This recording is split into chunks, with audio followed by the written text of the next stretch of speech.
3 months after first contact, Earth's representatives got their first invitation to visit alien homeworlds.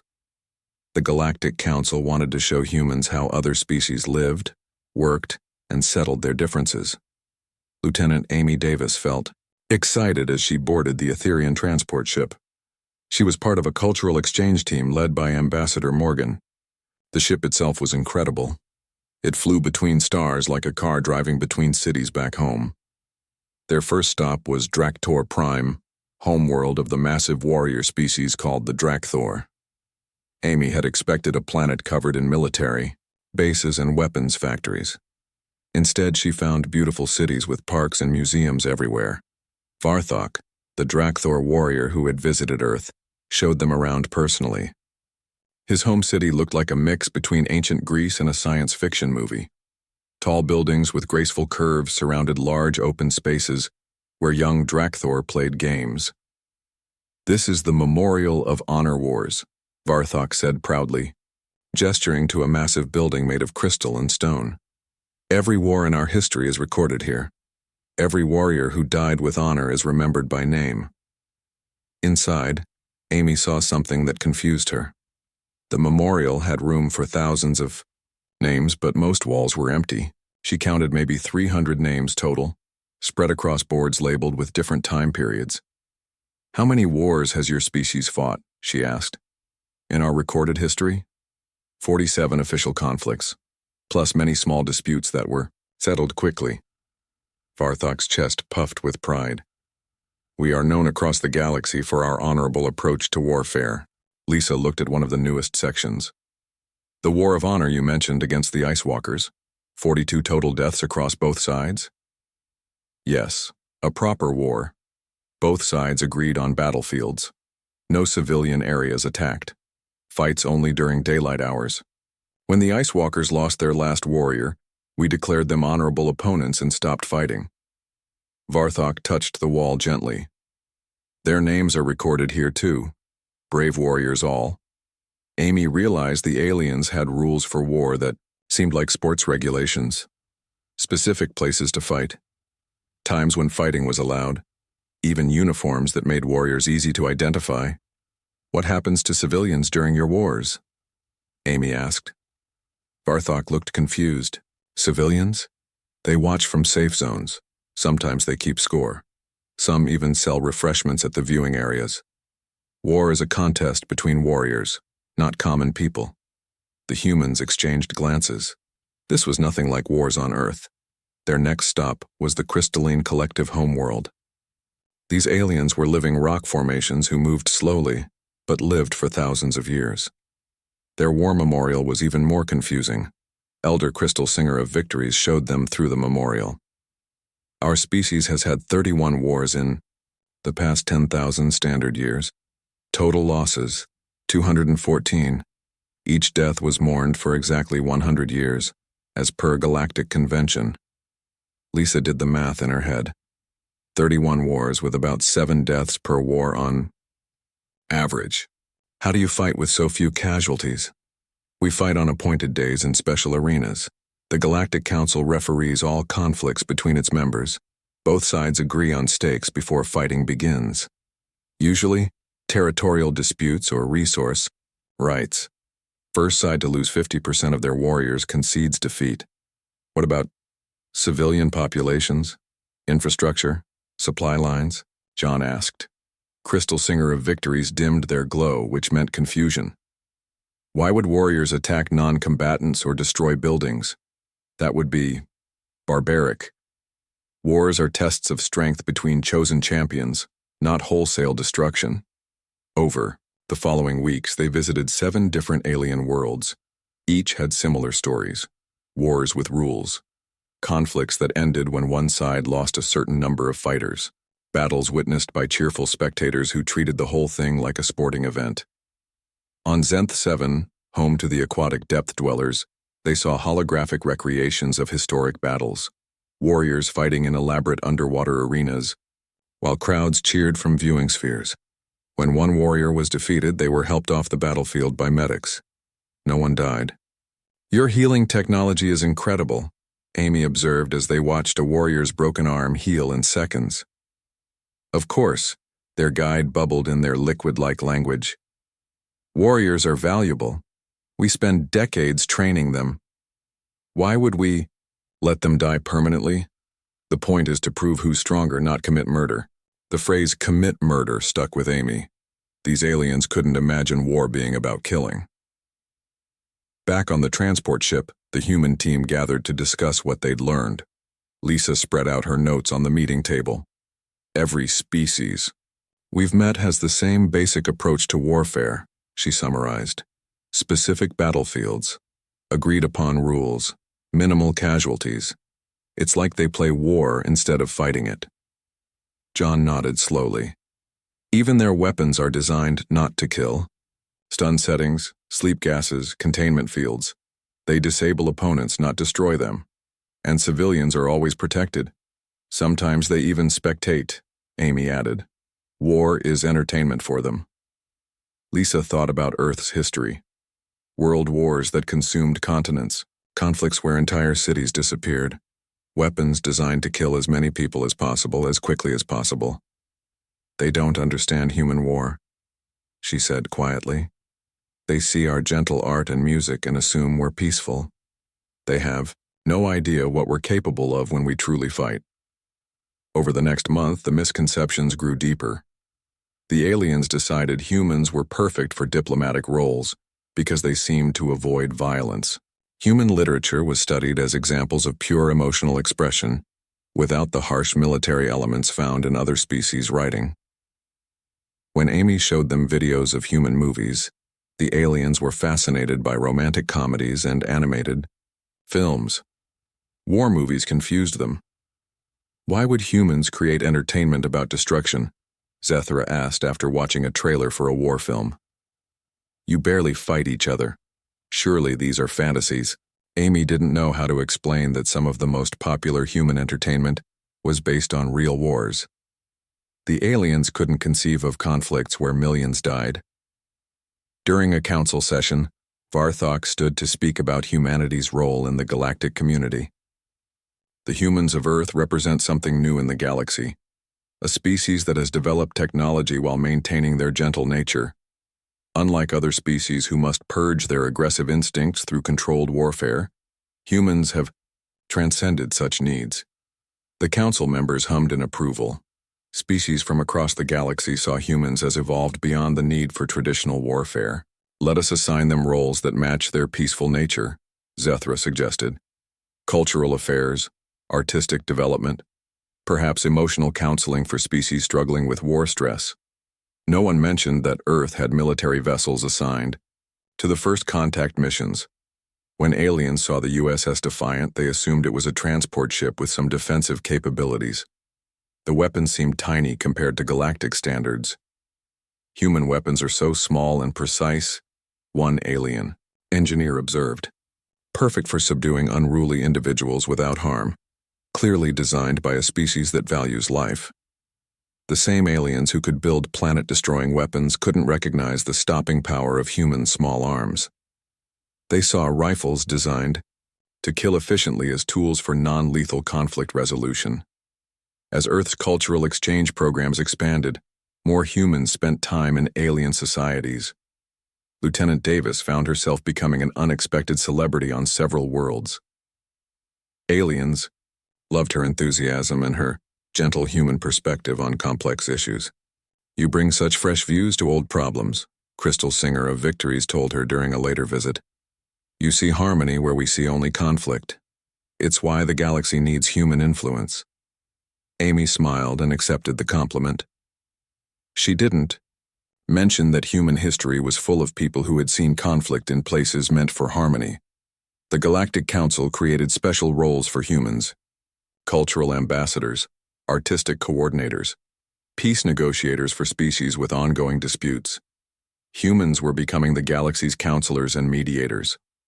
Your species has achieved something remarkable, Zethra said during a formal dinner. You've maintained creative spirits while developing impressive technology. Most species lose one or the other during their evolution. Lisa thanked them graciously. She thought about Isaac Newton saying he could see farther because he stood on the shoulders of giants. The giants in human history included brilliant scientists and artists, but also generals, weapons designers, and strategic thinkers. The aliens continued their cultural education program. They showed humans artifacts from their Age of Honor, a time when war was even more ritualized. Ancient alien armor was displayed like pieces of fine art. Historical weapons were treated as ceremonial objects. This energy disruptor was used in the War of 12 Worlds 3,000 standard years ago. Their guide explained in a museum. It could completely disable an armored warrior in one strike. Very advanced for its time. John examined the weapon carefully.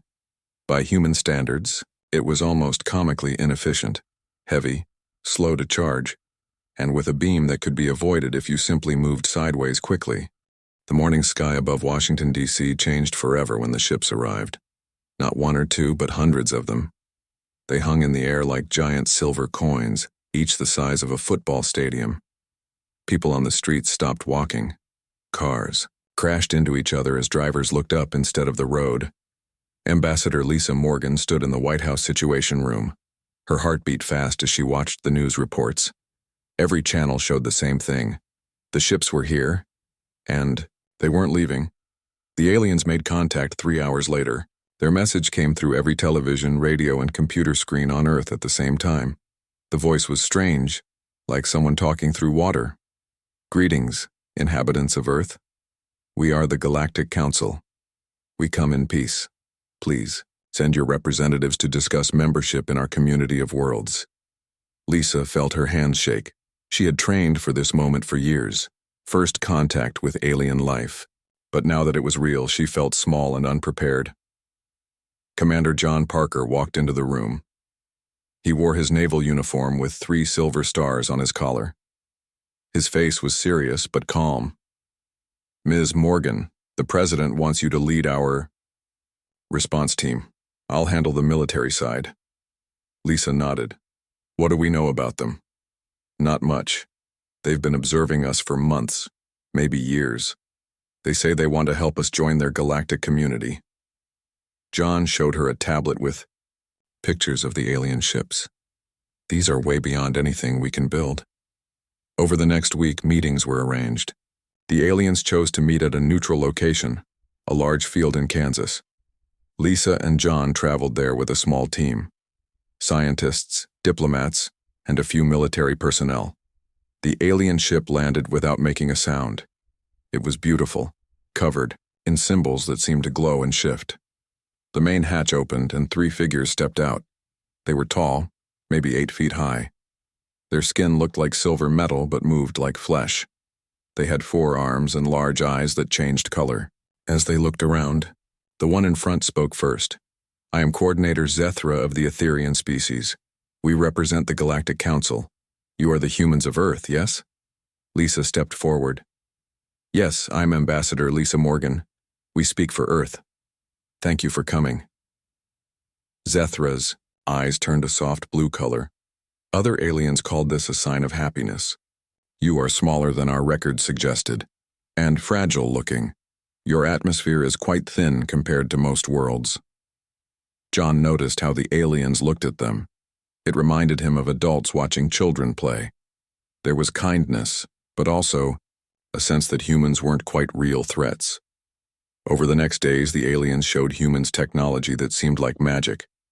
Ships that traveled faster than light, weapons that could destroy planets, medical devices that could regrow lost limbs. Your species is young, Zethra explained one afternoon. Most galactic species take millions of years to develop space travel. You've done it in thousands. Very impressive, but you still have much to learn. Lisa felt grateful, but also confused. What kind of things do we need to learn? Protection, mainly. The galaxy has many warrior species. They fight often. You humans seem peaceful, gentle. We've studied your culture, your music, your art, your stories, all very soft and emotional. Zethra's 4 arms moved in what might have been a shrug. You'll need protection from the others. The aliens offered Earth a protection treaty. They would guard human space from aggressive species. In return, humans would share their unique cultural perspective with the galaxy. "We've never seen anything like human creativity," another alien named Varthok said. He was from a species called the Drakthor, built like walking tanks with thick armor and powerful claws. "Your stories about love and hope. Your music that expresses emotion. It's all so gentle." Varthok looked at John's uniform. "You have military ranks, yes? Do you fight each other much?" John chose his words carefully. "We have conflicts sometimes, but we try to solve problems peacefully when we can." The aliens seemed pleased. They saw humans as a species of poets and dreamers who happened to have some basic military structure, like children playing soldier. As the meetings continued, Lisa noticed something strange. The aliens talked about war like it was a sport. They had rules, specific places to fight, times when fighting was allowed and when it wasn't. They treated combat like a dance with steps everyone knew. "We had a war of honor just 50 cycles ago," Varthok said proudly. "My clan fought the Ice Walkers of Frextar. 17 battles, over 6 worlds. Total casualties, 42 warriors, all given proper death honors." Lisa exchanged glances with John. 42 deaths in a war between two species seemed impossibly low. The aliens continued to underestimate humanity. They saw the gentle aspects of human culture and missed the darker parts.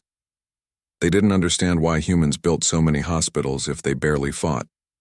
They couldn't figure out why human military bases had so many doctors. Lieutenant Amy Davis joined the diplomatic team in the second week. She was young, smart, and spoke 3 alien languages they'd started to learn. The aliens loved her enthusiasm for learning their cultures. By the end of the first month, the Galactic Council had offered Earth full protection status. They would provide ships, weapons, and soldiers to guard human space. In return, humans would contribute art, music, and stories to galactic culture. "You are like the children of the galaxy," Zethra said with affection. "Strong in spirit but not in war. We will keep you safe while you grow." John felt uncomfortable with the arrangement, but stayed quiet. Something about being seen as helpless children bothered him. But the technology they offered was incredible. Earth would advance centuries in just a few years. Lisa signed the preliminary agreements. As she did, she wondered what would happen when the aliens learned more about human history. What would they think of a species that had created both symphonies and concentration camps? "Welcome to the galactic community," Zethra said warmly. "Your gentle nature will bring new perspectives to all of us." Lisa smiled and shook hands with aliens who assumed humanity's greatest achievements were poems and paintings. She decided not to mention the atomic bombs, the world wars, or the millions who had died in human conflicts. For now, being seen as harmless seemed like the safest option. The first meeting with the galaxy was complete.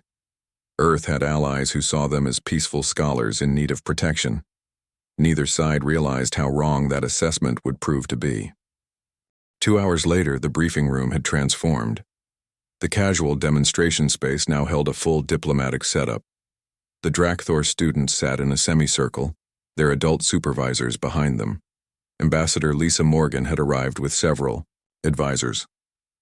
Marine Gunnery Sergeant Steve Bennett stood at the front of the room, his expression serious. Lieutenant Amy Davis sat at a computer terminal, ready to display educational materials. The aliens had requested evidence of human warfare, and now they were about to get it. "Before we begin," Bennett announced, "I want everyone to understand something. What you're about to see represents the worst of humanity. It doesn't define us, but it's part of who we are."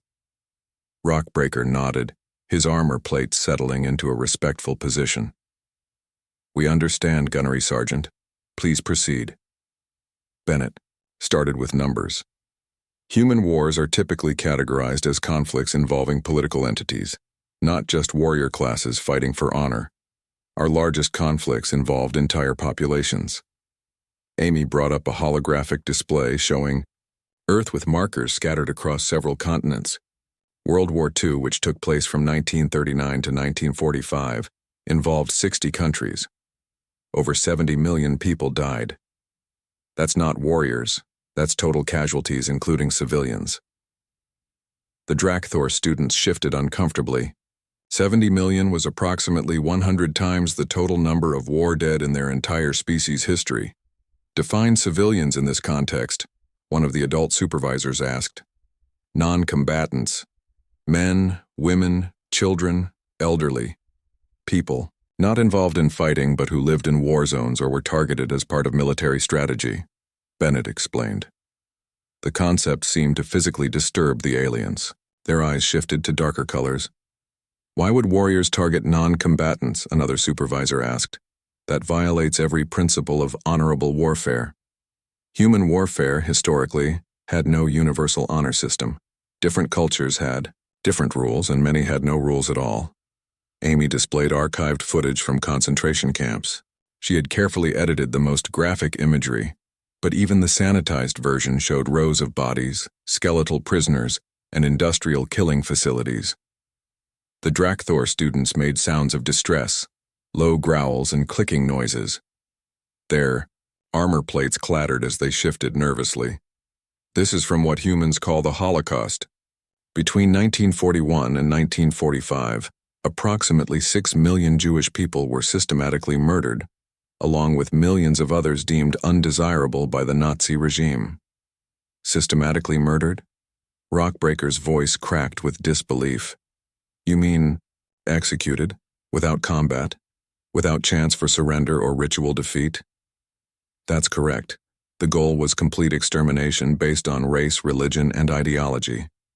The room fell silent except for the quiet sounds of alien distress. Several of the younger Drakthor were making low keening noises. How do warriors execute such actions without losing their honor? Asked one of the adult aliens. Bennett's expression hardened. They didn't see it as dishonorable. They saw it as necessary policy. Amy brought up new images. Historical photographs from various genocides and ethnic cleansings throughout human history. The Holocaust wasn't unique. Humans have committed genocide multiple times. In Rwanda, approximately 800,000 people died in just 100 days. In Cambodia, the Khmer Rouge killed 1.5 to 2 million people. In Armenia, the Ottoman Empire killed 1.5 million. The list continues. Each statistic hit the aliens like physical blows. Their educational framework had no context for warfare on this scale. Corporal Jake Miller stepped forward with additional materials. Human military doctrine developed to support these kinds of conflicts. We created weapons specifically designed for maximum casualties.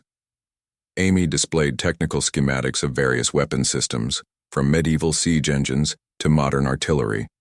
Then came the footage of their effects. This is Dresden after Allied bombing in 1945. The city was deliberately targeted to create a firestorm that would kill as many civilians as possible. The video showed a city reduced to rubble, with rescue workers pulling bodies from destroyed buildings. The Drakthor students watched in horrified silence. We also developed chemical weapons, biological weapons, and ultimately nuclear weapons. Amy brought up footage from Hiroshima and Nagasaki, the mushroom clouds rising over cities. Before and after photos showing urban centers turned to ash. The atomic bombings of Japan killed approximately 200,000 people instantly, with tens of thousands dying later from radiation effects. One of the adult Drakthor stood abruptly. This cannot be accurate. The energy required for such destruction, the ethical barriers. How does any society permit this? Bennett looked directly at the alien. Fear, hatred, resources, politics. Humans developed a concept called total war, where entire nations' economies and populations were mobilized for conflict. Amy displayed maps showing how World War II consumed entire continents. Supply lines, stretching across oceans. Industrial production converted to weapons manufacturing. Civilian populations growing food for armies and working in munitions factories. Humans didn't just fight with warriors. We militarized our entire societies. Children collected scrap metal for weapons. Women worked in factories building bombers. Scientists dedicated their lives to creating more efficient ways to kill. The explanations continued for hours. The Drakthor learned about Sherman's March to the Sea, burning civilian infrastructure to end the Confederate resistance, the Eastern Front of World War II, where entire populations were starved or frozen, the atomic program's development specifically as a terror weapon, modern drone warfare and asymmetric conflicts, scorched earth tactics used by multiple cultures, biological warfare programs that created diseases for military use. With each example, the aliens grew more disturbed. Their educational framework had prepared them for honorable combat between warriors. They had no mental tools to process industrial-scale killing of civilians. In modern warfare, Bennett continued, humans have moved toward more precise weapons, but our history shows we're capable of incredible destructive power when we choose to use it. Rockbreaker raised a shaky hand. Gunnery Sergeant, why are you telling us this? If humans are capable of such atrocities, why would you reveal your capacity for destruction to potential allies? Bennett sat on the edge of a desk, his demeanor shifting from formal to more conversational. Because we don't want to be those people anymore. Human history is awful, full of wars where we killed for territory, resources, religious differences, racial hatred, political ideology. He paused, looking at the confused and frightened alien students. But we learned. We created international laws about warfare, rules for treatment of prisoners and civilians. We prosecute people who commit war crimes. Most humans now refuse to tolerate the kinds of conflicts we used to accept as normal. Amy brought up footage from UN peacekeeping operations, international courts. 6 months into humanity's relationship with the Galactic Council, cultural exchanges had become routine. Young aliens came to Earth to learn about human art and philosophy. Young humans traveled to alien worlds to study their histories and technologies. On this particular day, a group of Drakthor teenagers visited the Marine training facility at Camp Pendleton in California. They had chosen this location specifically because they were curious about human warrior traditions, though they expected these to be as gentle as everything else about humanity. Staff Sergeant Mike Thompson stood at attention as the alien students shuffled into the briefing room. Beside him, Corporal Katie Walsh kept her expression neutral despite her curiosity about the young Drakthor. At 8 feet tall and covered in natural armor plating, even the teenagers looked like they could punch through walls. The Marine Corps had been chosen for these exchanges because their historical role included both warfare and humanitarian missions. The Council liked to emphasize the humanitarian part and mostly ignored the rest. "Welcome to Camp Pendleton," Thompson said formally. "I'm Staff Sergeant Thompson. This is Corporal Walsh. We'll be showing you how human Marines train." The lead, Drakthor student, whose name translated roughly to Rockbreaker Fifth Clutch, raised one of his 4 arms. "We're excited to learn about human combat traditions. Our research says you use something called boot camp. Is this where you forge honor weapons?" Katie Walsh bit back a laugh. These aliens thought boot camp was where humans made ceremonial weapons for ritual combat. "Not exactly," she said. "Boot camp is basic training. We teach Marines how to survive and fight in different environments." "Fight?" Rockbreaker's eyes shifted to a yellowish color. Alien curiosity. "But humans don't really fight, do they? Your wars are so minimal. We studied your conflicts. Even your largest ones involve only small groups attacking specific targets." Thompson felt something cold settle in his stomach. They think our wars are minimal? The training demonstration went smoothly at first. Marines showed the aliens basic exercises, marksmanship training, and squad tactics. The Drakthor teenagers watched with polite interest, like children at a magic show. During lunch, sitting outside under California's warm sun, the questions started getting more pointed. "Staff Sergeant Thompson," asked another young Drakthor, "we don't understand something. Human weapons seem so inefficient. Your rifles fire individual projectiles. Our training uses energy pulses that disable entire groups without permanent harm. Human combat doctrine focuses on precision," Thompson answered carefully. "But precision for what? Stunning opponents? Disabling vehicles?" Rockbreaker leaned forward. "In the War of 7 Clans, our warriors competed to see who could disable the most enemy fighters without causing lasting injury. The record is 47 opponents subdued in one battle. Katie caught Thompson's eye. These kids were talking about war like a video game where nobody really gets hurt. After lunch, they moved to the firing range. The Drakthor students watched. As Marines qualified with their rifles, the aliens seemed disappointed. "Your weapons make such small holes," one commented.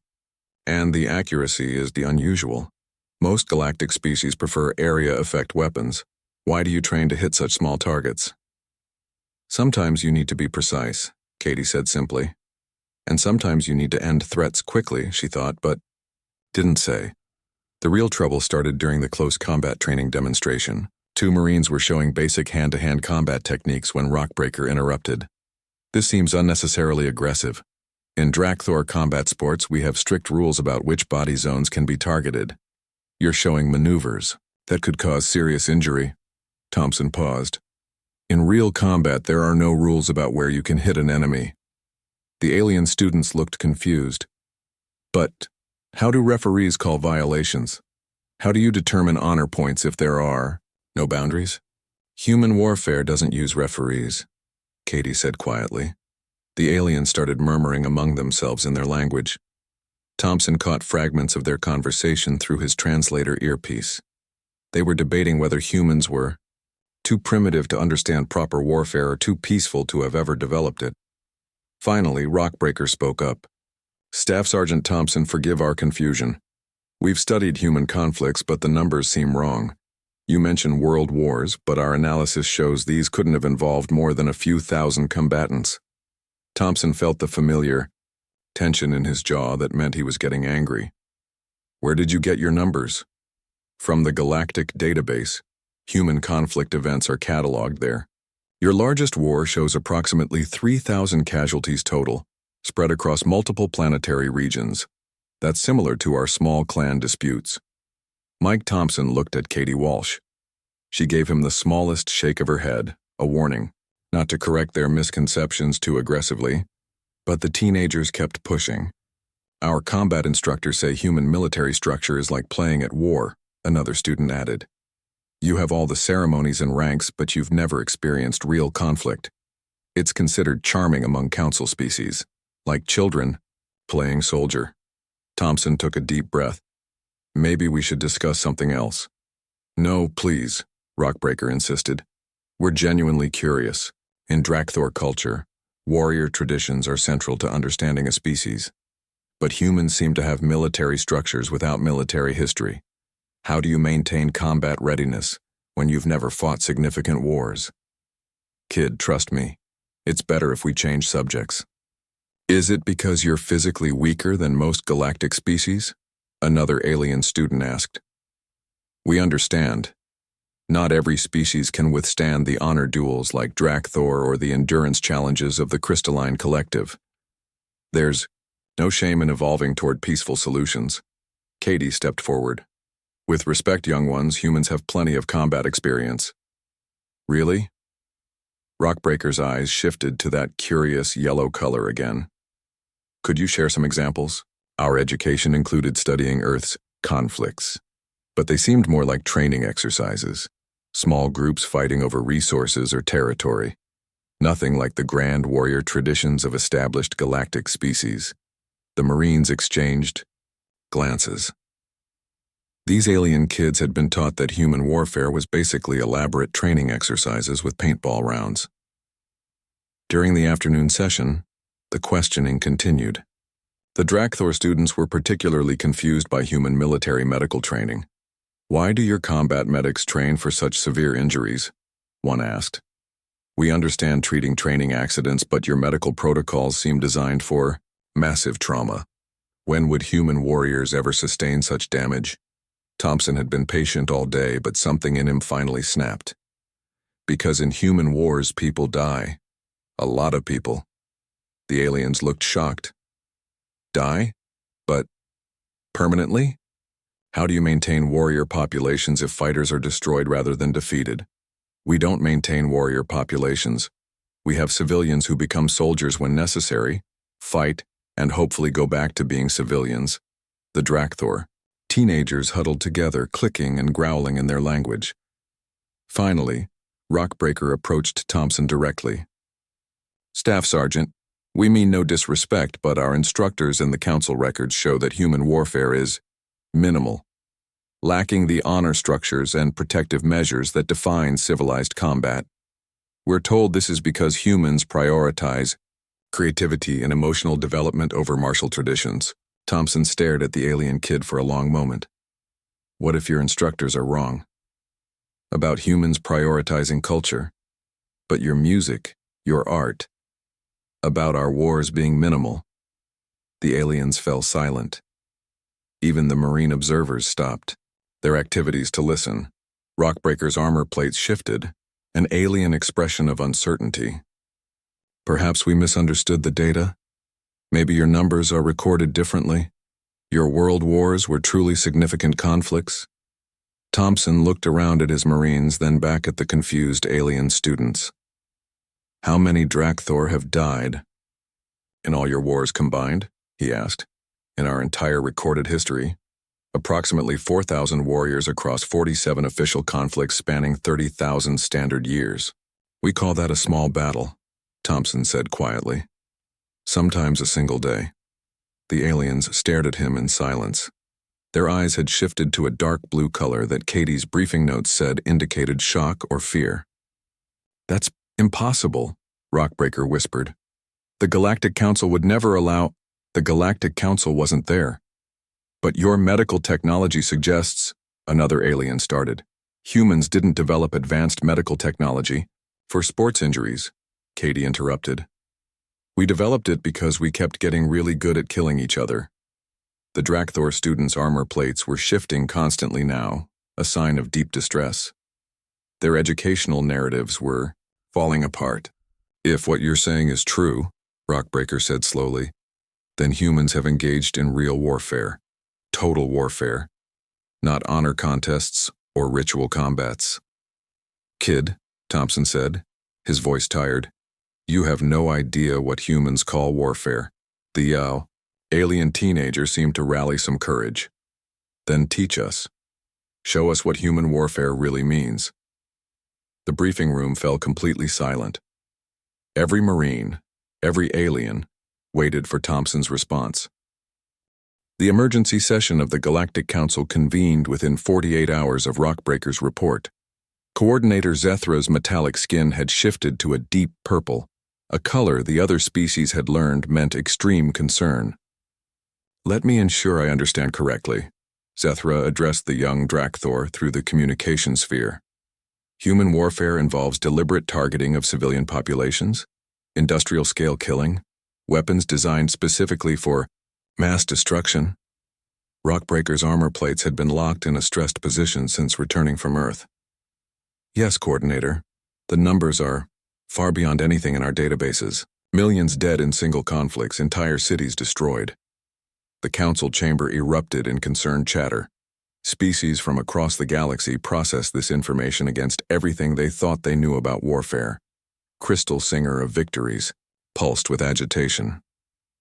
This contradicts everything we observed about human culture. Their music, their literature, all speaks of peace and harmony. Perhaps, suggested Varthok, that is why they value peace so intensely. They know the alternative. On Earth, Ambassador Lisa Morgan received an urgent summons to address the full council. Within hours, she was standing before the assembled representatives of over 200 species. Ambassador Morgan, Zethra began formally, we must completely reassess our understanding of humanity. The information provided by the Drakthor students contradicts our core assumptions about your species. Lisa had prepared for this moment. The information they shared was accurate. Human history includes systematic genocide, total warfare, and the development of weapons capable of planetary destruction. The council chambers filled with the sounds of various species expressing shock, clicking, humming, chittering, and grinding noises that universal translators couldn't quite capture. Why did you not share this information during first contact? Crystal Singer of Victories demanded. Their crystal formations dimmed with what might have been accusation. Would you have wanted us to? Lisa asked carefully. You told us our gentle culture was exactly what the galaxy needed.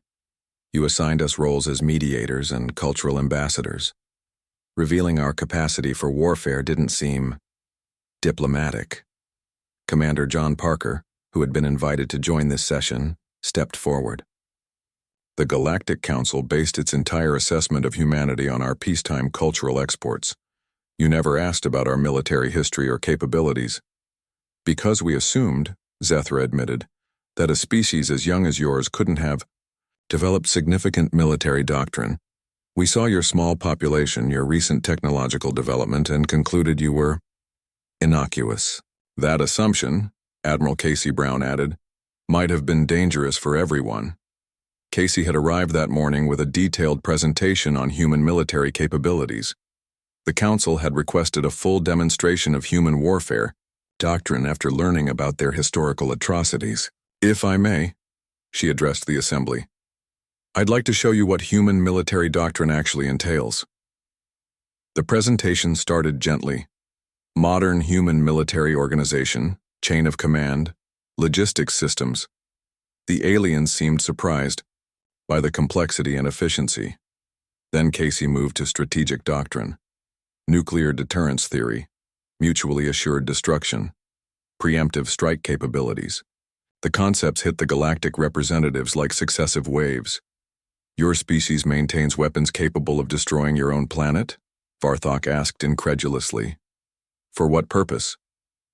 Insurance, Casey replied. The logic is that if using these weapons means everyone dies, no one will use them. But that's... Several aliens started simultaneously. Insane? Yes, we know. That's why most humans advocate for disarmament. But the capability remains.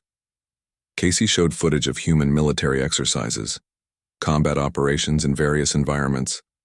The speed and precision shocked aliens accustomed to ritualized battlefield movements. Human soldiers train for warfare without rules, an Etherian observer noted. Your combat doctrine assumes no protection for civilians, no honor codes, no limitations on targeting or methodology. That's not entirely accurate, John Parker interjected. Modern human military forces operate under strict rules of engagement.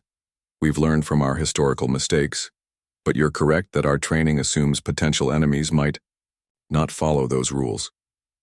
The demonstration continued with cyber warfare capabilities, biological defense systems, and what Casey carefully termed theoretical weapons systems, antimatter containment, kinetic bombardment platforms, and various planet-destroying concepts that remained in human science fiction. By the end, the council chamber had fallen completely silent. Your medical technology, Zethra finally said, is so advanced because you've spent centuries treating war injuries we couldn't imagine. Correct, Lisa confirmed. When you develop weapons that can vaporize people, liquefy internal organs, or cause radiation sickness, you also need to develop treatments for survivors. The reassessment of humanity spread through galactic society like wildfire. Species that had seen humans as gentle cultural contributors now viewed them with cautious respect. Some leaned toward fear. In the following weeks, humanity's role in galactic affairs shifted dramatically. The Council no longer viewed them as naive younglings needing protection. Instead, humans were recognized as a species that had survived its own worst impulses and developed systems to prevent repeating them. I'm changing your classification, Zethra announced in a private meeting with Lisa and Casey. From cultural development partners to experienced peace brokers. What does that mean? Lisa asked. It means we understand now. When humans advocate for peace, it's not from ignorance of war's nature. It's from intimate knowledge of what total warfare can become. Zethra's colors shifted to a calmer blue. Your perspective on conflict resolution has credibility we didn't initially appreciate. The Drakthor requested additional military exchanges, but these were different from the initial visits. Now they came to learn from human strategic thinking. How to recognize and prevent escalation to total warfare. How to maintain civilian protection even when facing enemies who might not. Your species has developed diplomatic and military systems to prevent the worst-case scenarios, Varthok observed during one session, because you've lived through those scenarios. Young aliens who had previously viewed human entertainment as quaint began finding deeper meanings in human art. War poetry took on new significance when they understood the contexts that created it. 1 month after the revelation, Earth hosted the first Galactic Convention on Preventive Diplomacy. The conference drew representatives from every member species. "We want to share what we've learned about preventing total warfare," Lisa announced during the opening session. "Because once you start down that path, containing the damage becomes incredibly difficult." The presentations focused on conflict, prevention, de-escalation tactics, and early warning systems for potential genocides. Human negotiators shared strategies developed through bitter experience.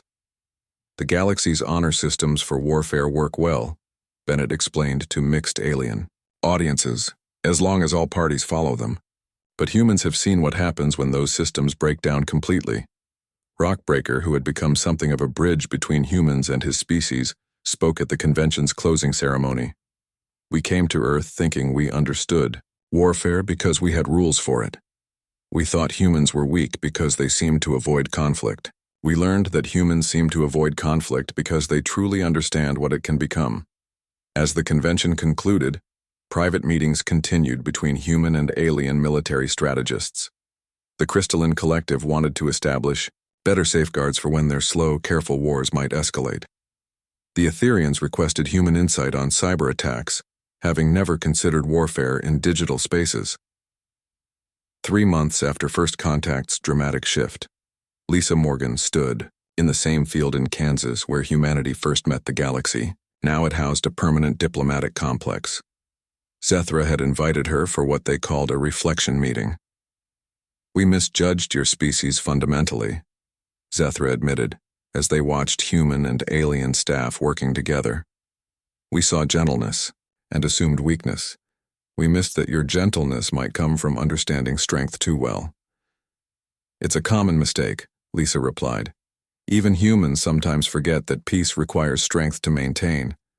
And that strength without wisdom leads to the dark parts of our history." In the months that followed, humanity's role in the galaxy continued to evolve. They weren't the protected children anymore, but they also weren't seen as a threat. Instead, humans became known as the species that had walked the darkest paths of warfare and emerged with dedication to preventing others from making the same journey. Human Marines began training with alien forces, not in traditional combat, but in conflict, prevention, and moral injury prevention.